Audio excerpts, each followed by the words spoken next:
All right, our final speaker tonight personifies what it means to be a Husky legend. Excellence on the field, followed by decades of excellence off it in the community where he grew up right here in Seattle. A star at Franklin High. He came to the UW without some of the fanfare that some of his other teammates got out of high school. Despite that, he would go on to have the greatest career that any Husky wide receiver had ever had. From 1988 to 1991, he set numerous records, including touchdowns in a season with 18 and career touchdowns with 30. And of course, in 1991, he was named Pac-10 Co-Offensive Player of the Year and First-Team All-American. And who can forget the Heisman pose against Michigan in that beatdown that won the national championship. He spent much of his post-football life giving back to his community, including coaching at his alma mater, Franklin, working with the Seattle Public Schools as a school success counselor and intervention specialist. And he spent the last 6 years with the Seahawks and was promoted to VP of Community Engagement just last June. And you can hear him talk Husky football every fall Saturday as a member of the Husky Honks on KJR. Ladies and gentlemen, please welcome our Husky Hall of Famer, Mario Bailey.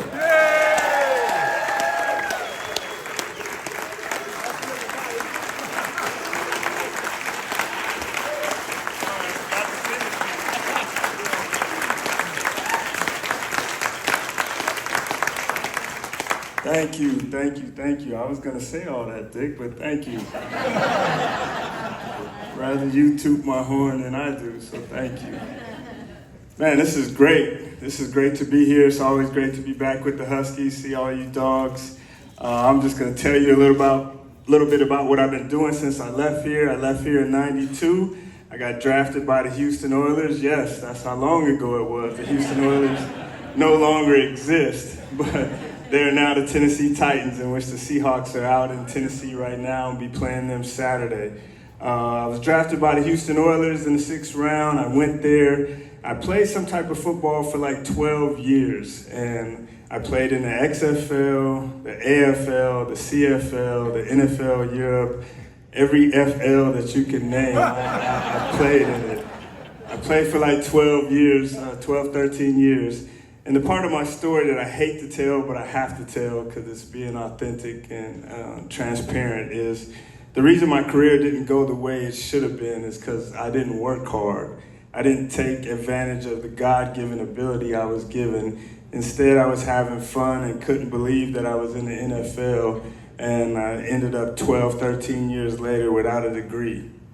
Thank God I came here, and Coach Gilbertson was the coach at the time, and he said, hey, it's time for you to grow up. He's like, hey, I just started growing up myself, so it's about time for you to grow up. He said, I have a job for you as the receivers coach, but I hear you don't have your degree. You need to go back and get your degree. I had left a year early, so went back. Thank God for the University of Washington. They paid for my schooling, but I was back here at 33, 34 years old. I'm not trying to say how old I am, but I was 33, 34 years old at that time. And I went to a high school game and watched my high school team being beat like 40-0 at halftime, and realized that my coach had been there for 30 years and he didn't want to be there anymore. So while I was going to school, I was coaching at high school at Franklin High School, and I realized that I had a passion, and my passion was to be around youth and to give back in the community. And it's something that Gilby had said to me. He said, hey, you got to give back to all the people that gave to you, and people in the community love you. Stop hiding and get out there and do something. So I finished my degree, got Franklin to the playoffs for the first time in 4 years. It took us 4 years to get there. We were 0-8, 1-6, but we got there. We finally got there. Went to King County. Yeah, thank you. Go Quakers. Met a few Quakers in here. But I started working in the schools. I realized I had a passion. I got a job with King County as a youth social worker, and I loved that. And they told me that they were about to lay me off a few years later if I didn't want to be a vet social worker. So it was Go Vets. And then I was a marketing coordinator, and then I got promotion to a youth outreach manager. I started my own foundation in which we held events for Thanksgiving, giving back to the homeless and less fortunate every year. We also sponsored families at Christmas. I got my real estate license. I started doing a little bit of everything because what I learned along that journey was you have to take advantage of opportunities. So I stopped letting any opportunity get by me ever again. Got a call from one of my coworkers and he said, hey, the Seahawks job is open. I think it's yours. Normally I don't look, but I happened to look at it and I knew a friend of mine that I had played in the CFL with that was there and he was the vice president of player engagement. He said, you'd be perfect for this job. Got the job a month later, and I was the director of community engagement. And the Seattle Seahawks, the people there loved each other. They loved to go to work. They loved to be around each other. I'd never experienced anything like that. I got 2 promotions in 6 years or 5 years, and now I'm the VP of community engagement and legends. And I say to you this, when they say work hard or an opportunity will pass you by, I am a testament to that. You know, in sports, the window is very, very small and it can pass you by. Like in my head, I can go play for Coach Fish right now, but my body is like, no, no, you cannot. So, and be nice to people along the way. Like that one phone call, had I been a bad person to that guy, when I called him, he wouldn't have took my call and he wouldn't have put my resume in there. And I realized you never know who you're gonna meet along your journey. So you should be nice to everybody, work hard and take advantage of opportunities. So I'm blessed to be on the Husky Honks with Softy, if you know Softy. It's a little different and crazy, but I love it. It brought me back to being around the Huskies. People asked me some Coach James stories. I have 3 for you. When I was coming here, I told them I would be here at 6. They said, could you be here at 6? And I thought to myself, okay, I can't be late. It's like Coach James all over. I had to leave at 4:15. Although I said it only took an hour, I still left at 4:15. But what Coach James said, if you're early, you're on time. If you're on time, you're late. And if you're late, I can't say that part. My first conversation with Coach, I was 17 and a freshman. We had 4 days of all freshman practice. We had a great time. I was like number 1 and doing my thing, and then all the vets came in, and I was like number 8. I couldn't take it. I was ready to go home. They said I was homesick. I only lived 15 minutes down the street, but they always make it like I was homesick. That wasn't the case. The case was I didn't like that I felt like I was never, ever gonna play. I walk into his office at 17, and he's like, well, where are you going to go, Mario? My name is Mario, first of all. He's the only person I allowed just to call me Mario. He knew what my name was, but he called me Mario anyway. So he's like, what are you going to do? I see you on the phone booth every day calling your mom. Where are you going to go? He's like, no, I need you to stick around and stick it out and see what happens.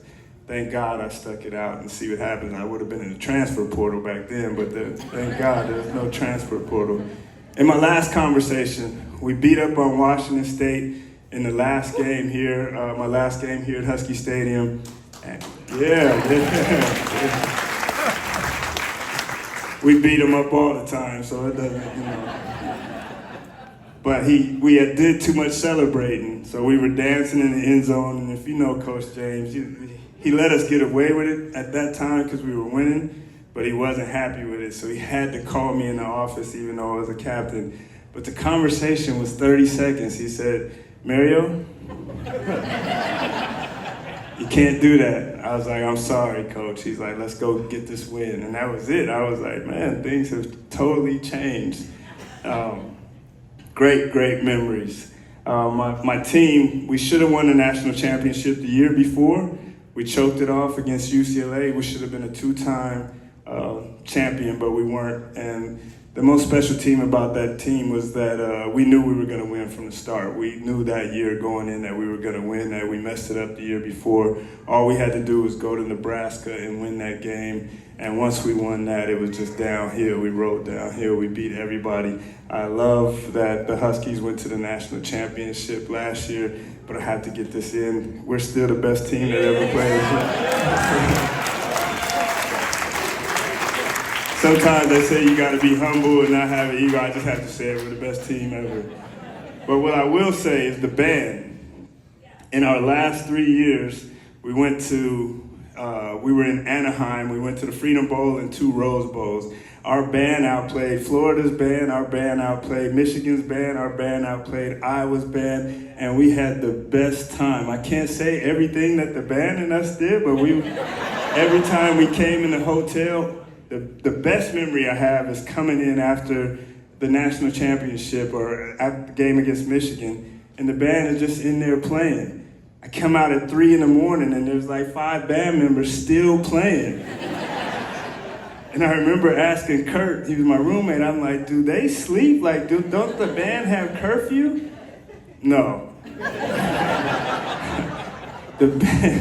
The band deserved a ring. I don't know if you guys got a national championship ring, but being a part of a team, like the band is definitely a part of our team. One of my fondest memories is watching Bino lead the band after a few games. Like that's the first thing he would do. One of my other memories is coming out to the Rose Bowl, and I had gotten in trouble for bowing against Washington State. And I walked out and the band played Bow Down to Washington. And I was like, these band members are the best thing ever. To all of you, please take advantage of your opportunities, work hard, be nice people. I hope you got the ring. If you didn't, we should figure out a way to make sure you got a national championship ring. Make sure that the band is always included because they are part of the team and they drive the guys, and people don't understand that you're waiting for tequila, you're waiting for Bow Down to Washington, you're waiting to hear the band. That is part of the experience and part of being here. I love you. I appreciate you having me. Go Dogs.